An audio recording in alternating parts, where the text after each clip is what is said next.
Well, I think I'm live and told me I wasn't live and now I am live. So I guess I'm live.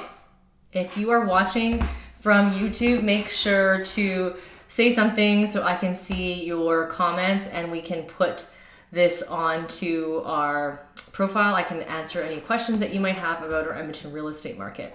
So right now I am talking to you about our real estate market and what's happening. And every week I talk about active listings, pending listings, sold listings. And right now, from week to week, we saw a slight increase, which, I mean, it's nothing crazy, but it is good that it kind of went up. And why do we want to see that inventory level go a little bit higher? Well, right now, things are so tight, which means when new listings come on the market and we have sales, they kind of are eating up all the new sales in theory, and then some. So when you see the number go up like you are this week, it means that we had a little less sales than amount of new listings, which is normal because it is spring market. I mean, it's March 12th. The snow is melting. There's probably gonna be no snow left by the end of this week. And people are wanting and thinking about moving. If you're looking to move and you wanna move in May, June almost, you're looking right now. And so people are looking now to be able to move in right at the beginning of summer or at the start of summer so they can still take their summer off. We are starting to see more people list their homes on the market as well too, because they either have found a house, they feel the market is opportune for them. This is the year too that the interest rates are probably going to be effective for us. I know for us it's effect because we have to renew our mortgage this year. So it's definitely something to consider when you're looking at how many active listings are coming on the market, because that's a real thing. Now, I want to show you what has gone pending in the last week as well. So pending sales in Edmonton are basically things that have gone under contract. These are numbers that are done from MLS. They don't have such a thing on new home sales. If they're not registered on MLS, they won't be here. I also noticed that on MLS, there are a lot of listings that are showing as active, but they're not actually active. They are pending because the builder didn't update the pending sales on MLS for whatever reason. So it's not completely accurate, but when it comes to resale, it definitely is accurate when a property goes into contract. It could go into contract for a week or 10 days or 2 weeks, but it also could be sold right away. If it's sold right away, it doesn't show up in these numbers. Now, if you take a look at pending sales in Edmonton, you can see we're just slightly lower than we were last week. St. Albert's a little bit higher. Sherwood Park is pretty much the same. Spruce Grove went a bit higher. Now, Spruce Grove going up higher, that doesn't surprise me. This is one of our more affordable suburban areas. It's only about 10 minutes west of Edmonton, and it has a lot of new amenities, and a lot of families are moving out there because it's definitely more affordable than it has been in the past. So, well, I should say in the past. It's always been affordable. Edmonton has gotten more expensive. People are moving outwards. And when they move outwards, they're not moving necessarily to St. Albert Sherwood Park. Those two areas are always expensive. They have higher property taxes, and there's reasons for that. St. Albert is amazing when it comes to raising your family. You've got lots of schools in almost every single neighborhood, and it's tree-lined streets. You've got the more mature areas, and then you've got the newer areas on the kind of outskirts of St. Albert and up to the upper north area, kind of closer to the hospital. Again, they have an amazing hospital. So if you are a family looking to have a baby, that is the go-to hospital when people want to have babies. Now, Sherwood Park also is very active. However, by the way, you can't deliver a baby in Sherwood Park Hospital. I didn't know that. So if you try doing that, they're going to send you elsewhere because they don't deliver babies there. But they have lots of single family homes in Sherwood Park. The property taxes, yes, are higher.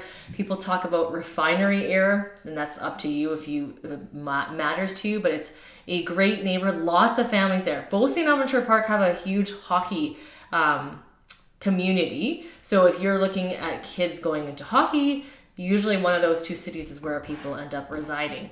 Now, if you take a look at what has sold in the last 7 days, you are going to see, let me just show you the right one, 235 properties sold. Now, this makes sense because last week we had a higher amount of pending sales, And you can see the numbers in St. Albert Park and Spruce Grove, all pretty similar. Beaumont was a little higher than the week before, but this is quite normal and typical. And what you want to see is the pending number and the sold number being quite similar. If you see a huge discrepancy, it means a ton of deals fell apart, which you don't want to see. And we're not seeing a ton of that this year. Of course, if you go out shopping for homes without a pre-approval, you likely might have the problem of not being being approved and then the deal falling apart because of financing.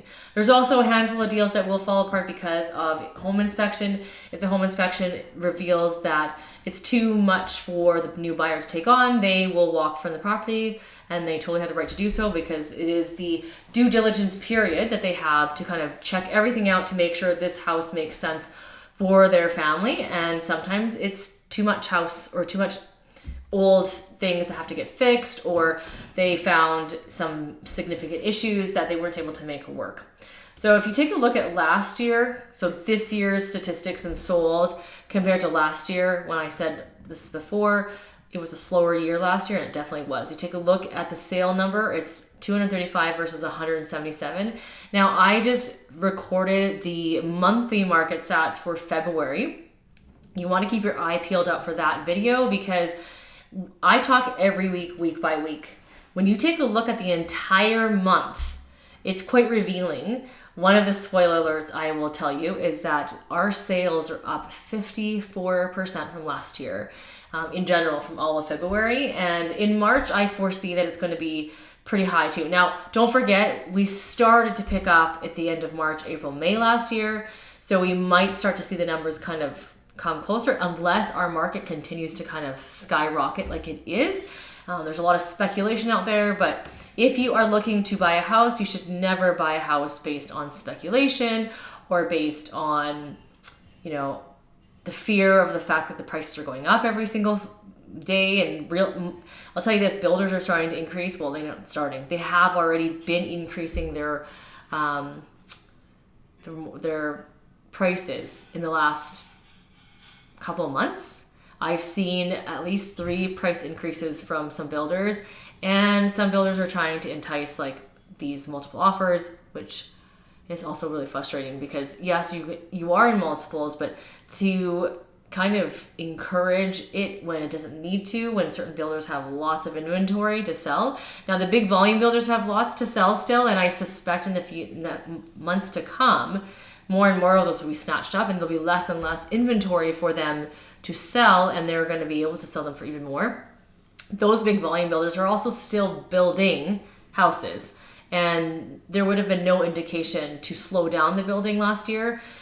When you look at a few years ago with the global pandemic, we had this kind of merging of a whole bunch of different things. So one, they thought people weren't going to buy a house. So they actually stalled building starts and didn't expect that the market was going to do what it is doing. And so when everyone started buying, they're like, what's going on? I thought no one was going to buy a house.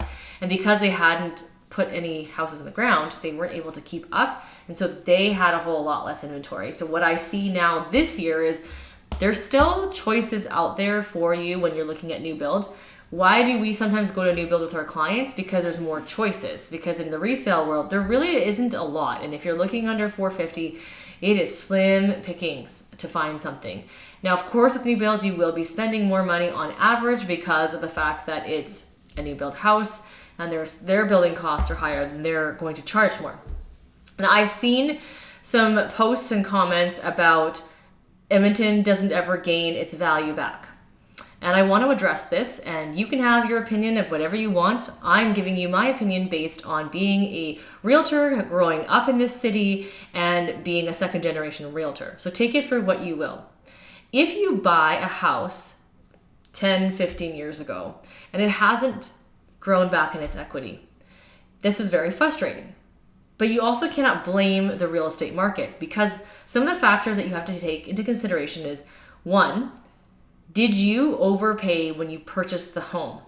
Now, if you bought a house on resale market, you could have easily over-purchased if you were in a multiple offer situation, or if you were not being guided properly, you may have overpaid for the property. Two, if you are building a house, and and I tell this to my clients all the time.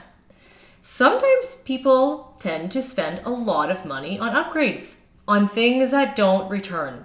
So if you spent a ton of money on a house 10, 15 years ago, and you're not seeing the money return, you can wait a long time to see if the market will recover its value, but it may never recover the value because of what things you spent money extra on. So there's nothing that can be done about that.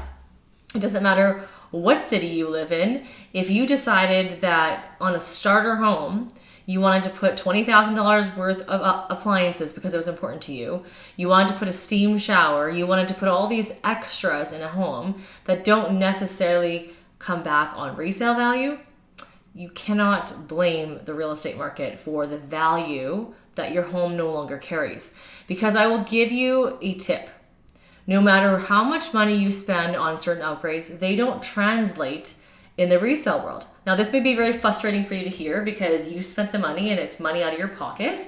And I understand that aspect, but just because you spent the money, it doesn't mean it's ever going to come back. So that's why when we work with our clients to sell homes, there's not a need to do all of the things to think of what to get ready to sell for your house. Now, if you're in an older home, even a newer home, a fresh coat of paint always returns you the money back, as long as you don't make it some like yellow color or some color that's actually too personal. You want to pick a neutralized color, and we always recommend Revere Pewter with Benjamin Moore.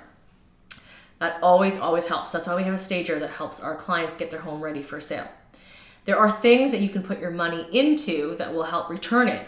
So if you were to go to the bank and say, here's some money, please give me a return on this by putting it in a savings account, you'll get less return that way than if you were to paint your house.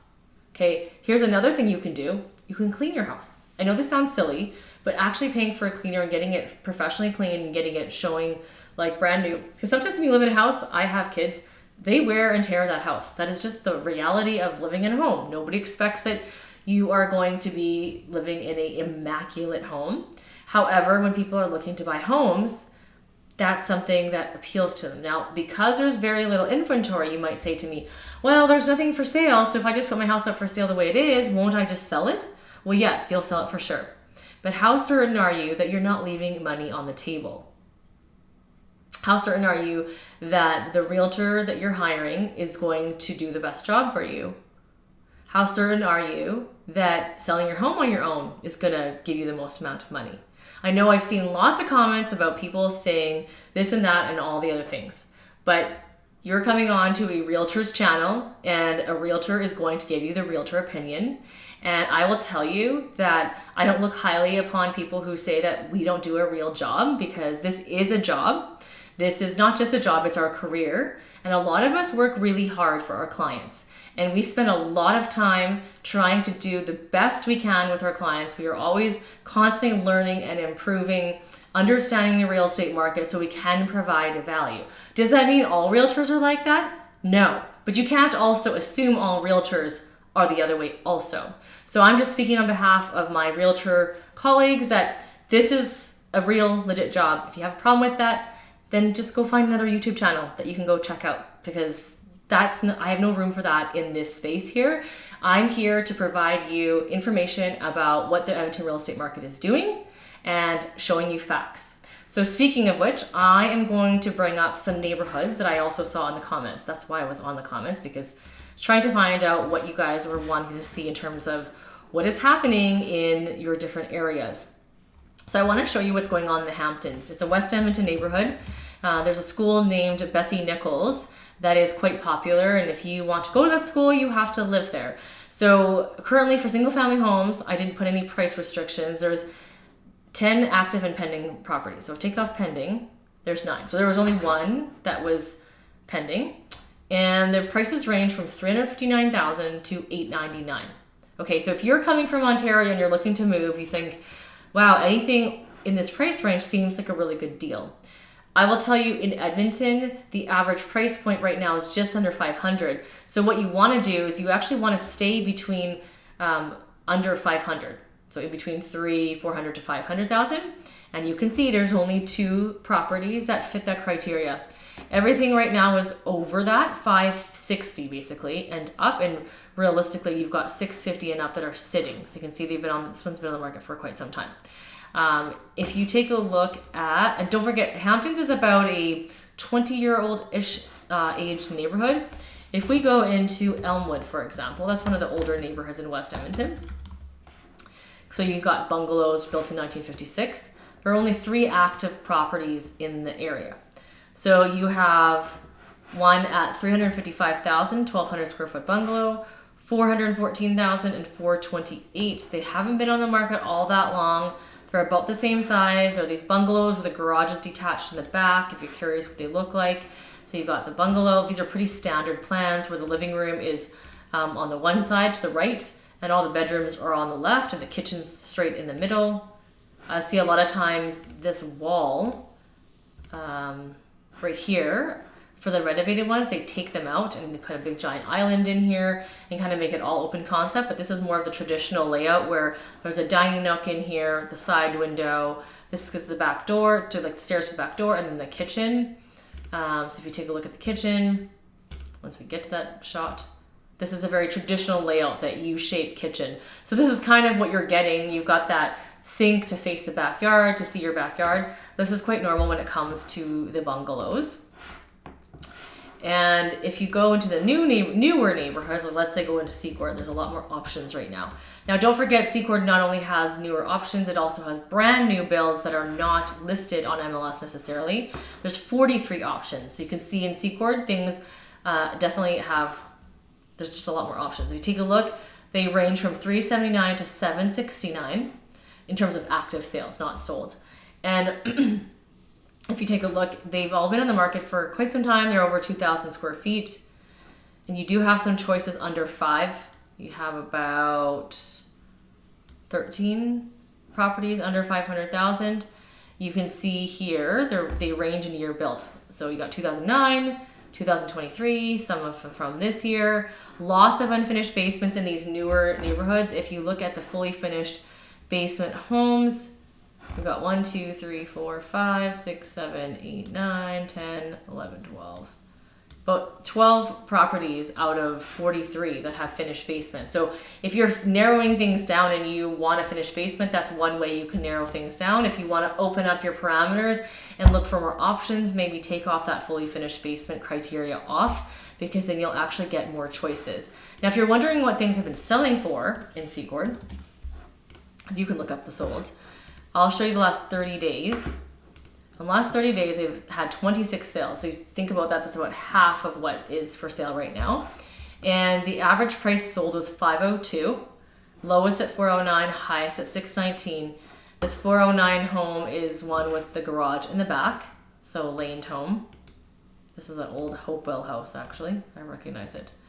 And that was 1296 square feet. And the most expensive house at $619 is a new build with that open to above. Now this looks like a 0 as well. It happens to be a corner lot, but it's definitely a 0. You can kind of see how close the houses are together. And there's a lot of 0 lot lines in these newer neighborhoods. It has an office. A lot of people looking for offices, if you're wondering what is a high looked for property type thing. So you can see the range of properties that sold. These are over 2,000 square feet. You had a few houses that weren't quite 2,000 square feet and they still sold in the higher 5 price ranges. You had one rare one that sold at $520. That was 2,154 square feet with a partially finished basement. And this was $1,895 with a fully finished. This one's also fully finished. This is the only one that was under 2,000 square feet that did not have a fully finished basement, that sold in the higher mid 500s. So it's important for you to consider what you're looking for when you're buying a house, what kind of competition you're gonna have, what neighborhood you're in, how quickly do homes move in that neighborhood. Are you prepared to do a multiple offer? Sometimes that is going to just be the reality. Do you want to avoid multiple offer? You can avoid them. You just need to figure out the strategy. So we kind of sit down and sort that through. Talking to a mortgage broker is super important to sort out, can you buy first and then move? Do you need to sell first and then move? If we're gonna have to sell first, can we get a longer possession to buy you some time to find a place That's also an option as well too. So there are many, many options out there. Edmonton's still a lot more affordable all across Canada. It definitely has pros and cons like every other city. One of the biggest reasons and pros that people move here is because of the affordability of homes. And I want to give you a caution as well. You might not be able to afford that 2,000 square foot house as your first home, and that is okay. The normal way people used to build equity was to buy a starter home and then live in it for 5 years and then move up. So you build the equity over 5 years and then you can sell and move up.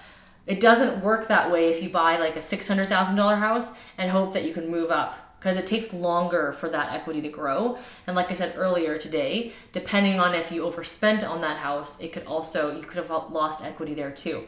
So if you buy a starter house, like I say, don't buy a place with condo fees, buy a townhouse or duplex with no condo fees. Why? Because there's less risk involved. When you have a condo, you have special assessments, you've got the risk of other people that you're attached to. If it is a way for your lifestyle, then that would work for you. But I always talk and focus on single families because for a family, that makes the most sense. A townhouse can have a backyard. Some of them don't have backyards. They're great starter homes that you can then get into the market, build the equity, move up to like a laned home, or maybe you might have enough equity saved up in addition to your home equity if you're also saving on the side as well. Maybe then you can get that dream home that you want to have. And I always say to people, think about 5 years, not 10. It's hard to imagine 10 years from now, because think about 10 years ago. Did you think you would be where you are today 10 years ago? If you look at 5 years, then that's good. Now, it doesn't mean you need to move in 5 years, because in 5 years, you might be like, this house is still great for me.